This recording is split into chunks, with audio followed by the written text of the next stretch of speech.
اس کے بڑے کاروباری بن گئے، بڑے کاروباری، اور آگے چل کے بہت زیادہ مالدار صحابہ کرام میں ان کا نام آیا، کچھ دنوں کے بعد شادی بھی کر لی۔ تو یہ قربانی ایک دو مثالیں بیان کرتا ہے کہ پتہ چلے مدینے والوں نے کس طرح سے قربانی دی اور اپنے مہاجرین بھائیوں کو کیسے بسایا۔ حضرت ابو ہریرہ رضی اللہ تعالیٰ عنہ بیان کرتے مطلب کیسے ترجیح دیتے، وہی سن اعلیٰ انفسہم، کیسے ترجیح دیتے تھے اپنے بھائیوں کو۔ اللہ کے رسول صلی اللہ علیہ وسلم تھے محفل میں، ایک صحابی آئے اور انہوں نے کہا میں بھوکا ہوں، تو اللہ کے رسول نے اپنی بعض ازواج مطہرات کے ہاں پتہ کروایا کہ دیکھیں کچھ ہے، تو جواب آیا والذی بعثک بالحق ما عندی الا ماء، کہ قسم ہے اس ذات کی جس نے آپ کو حق کے ساتھ مبعوث کیا ہے، اللہ کے رسول میرے پاس پانی کے سوا کچھ نہیں۔ اسی سے ملتا جلتا جواب تمام ازواج مطہرات کے ہاں سے آیا۔ اتفاق تھا کہ اس دن کھانے میں پانی کی طرف کچھ نہ کیا، کھانے کی کوئی چیز نہ تھی۔ اس کے بعد اللہ کے رسول نے بھرے مجمع میں اعلان کیا کہ کون ہے اللہ رجل یضیف اللیلہ، کون ہے جو آج رات اس کی ضیافت کرے، یرحمہ اللہ، اللہ اس سے رحم کرے۔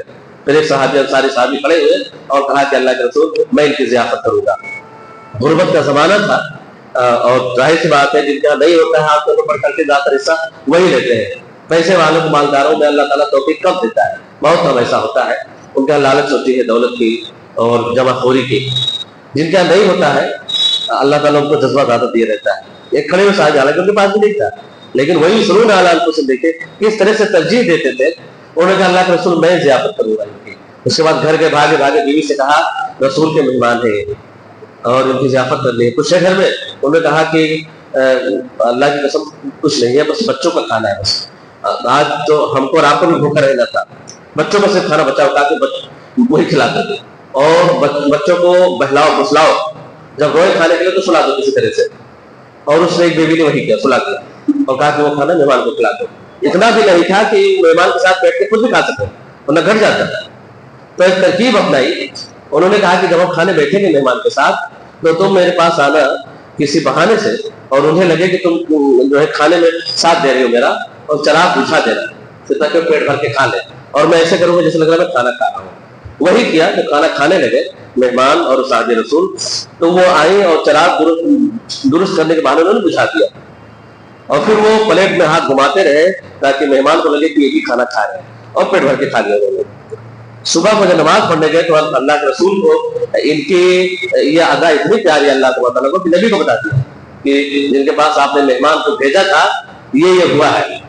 تو اللہ کے رسول نے کہا کہ اللہ تعالیٰ کو ہنسی آئی، اللہ تعالیٰ کو تعجب ہوا اس معاملے پر، فلاں اور فلاں کی حرکت سے، مطلب کوئی غلط بات نہیں تھی، لیکن مہمان کو، اللہ کے رسول کے مہمان کو کھلانے کے لیے کس طرح سے انہوں نے طریقہ اپنایا کہ اسے پتہ بھی نہ چلے اور وہ بھوکا بھی نہ رہے، چونکہ لے کر کے آئے تھے اللہ کے رسول کے مہمان کو۔ تو باقاعدہ پھر یہ آیت کا ٹکڑا بڑھایا گیا، وَيُسِرُونَ عَلَىٰ أَنفُسِهِمْ وَلَوْ كَانَ بِهِمْ خَصَاصَةٌ، یہ آیت نازل ہوئی انہی صحابہ رسول کے شان پر کہ وہ اپنی ضرورت تھی، وہ بھی بھوکے تھے، بچے بھوکے تھے، لیکن مہمان رسول کو کھلایا۔ تو یہ مدینہ اور مدینے والوں کی فضیلت ہے کہ اللہ تبارک و تعالیٰ، یہ شہر بھی اللہ کے رسول کو بہت محبوب تھا۔ شروع میں عائشہ بیان کرتے ہیں ہجرت کر کے جب آئے تو مدینے کی آب و ہوا راس لائے، بخار ہو گیا تھا، ابو بکر پہنچے بلال کو بخار ہو گیا، تو اللہ کے رسول نے دعا دی اللہم حببنا المدینہ حببنا الیک المدینہ کحبنا مکہ او اشد، اللہ تعالیٰ میرے نزدیک مدینے کو محبوب بنا دے جیسے کہ ہم مکے سے محبت کرتے ہیں، بلکہ اس سے زیادہ محبوب بنا دے۔ یہاں کے مد میں برکت دے، یہاں کے سام میں برکت دے، ہمارے لیے یہاں قیام صحت مند بنا، یہاں کی بیماری کو جوہبہ کی طرف منتقل کر دے۔ یہ دعا کی اللہ کے رسول صلی اللہ علیہ وسلم نے، اور وہ دعا رنگ لائی، بہت پھر مدینے سے محبت کرنے لگے مدینے، اور اس کے بعد کہا میں مدینے کو حرمت والا قرار دیتا ہوں، جس طرح سے مکے کو حرمت والا حضرت ابراہیم نے قرار دیا تھا، یہ مکہ حرمت والا ہے، اور جس طرح سے ابراہیم علیہ السلام نے وہاں کے پیداوار میں برکت کی دعا کی تھی، میں یہاں کے مد اور سام میں برکت کی دعا کرتا ہوں، بلکہ دوگنے کی دعا کرتا ہوں، دوگنی برکت سے، اور میں دو پہاڑیوں کے درمیان جو کالی پہاڑی ہے یہ وادی ہے، اس کو حرمت والا قرار دیتا ہوں، اس کے پیڑ کو نہ اکھاڑا جائے اور اس کے اور پیڑ پودوں کے ساتھ چھیڑخانی نہ کی جائے۔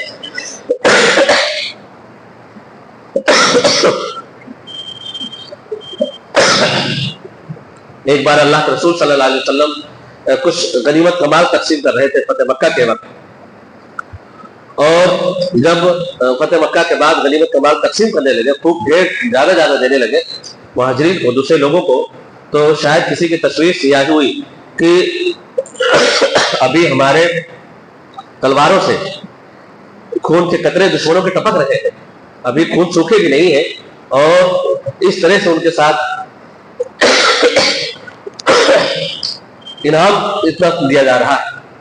تو اللہ کے رسول نے کہا دیکھو کیا تمہیں اس بات سے خوشی نہیں ہوگی کہ اہل مکہ اپنے گھر درہم و دینار لے کر کے جائے اور تم جب گھر لوٹو تو رسول تمہارے ساتھ ہو؟ اچھا، انہیں لگا تھا کہ فتح مکہ کے بعد اللہ کے رسول صلی اللہ علیہ وسلم کا آبائی وطن ہے، پیارا وطن ہے، پہلے یہاں رہ چکے، ایسا نہ ہو کہ یہاں رہ جائیں، گھر پریوار والے ہیں، کنبہ قبیلہ آپ بھی ہے۔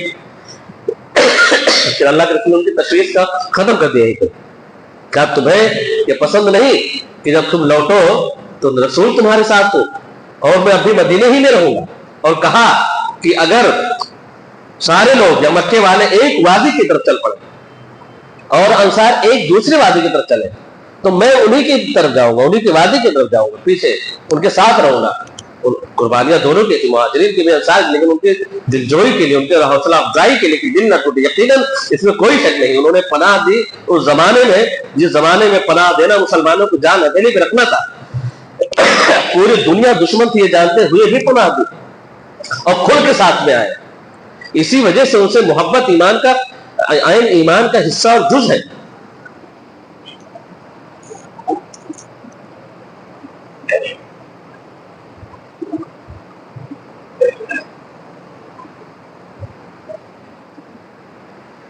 حدیث میں اللہ کے رسول صلی اللہ علیہ وسلم نے ان کی فضیلت کس طرح بیان کیا؟ انصار لا یحبهم الا مؤمن ولا یبغضهم الا منافق۔